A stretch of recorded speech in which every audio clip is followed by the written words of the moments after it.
On termine pour aujourd'hui avec ce roman graphique qui s'appelle Musée de 2023. Alors, Chabouté, je ne sais pas si vous connaissez, mais il a sorti pas mal de bandes dessinées qui sont plutôt assez sombres, mais très très belles. Alors, pour l'histoire de celle-ci, j'ai mis 3 étoiles.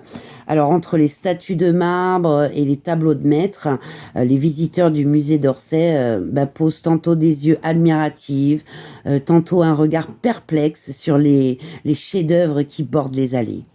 Mais lorsque les portes du musée se ferment et que la nuit tombe, les sculptures et les peintures quittent la pose, descendent de leur socle et s'animent, se détendent, se parlent, s'interrogent et commandent ce qu'elles ont pu voir.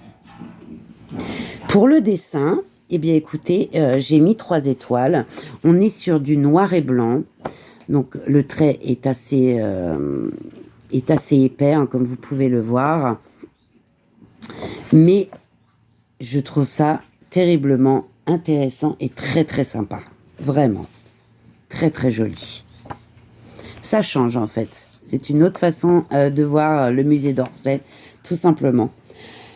Donc j'ai mis 3 étoiles. Pour le prix, eh bien écoutez, j'ai hésité entre 2-3 étoiles parce que tout de même, ce petit roman graphique est vraiment beau.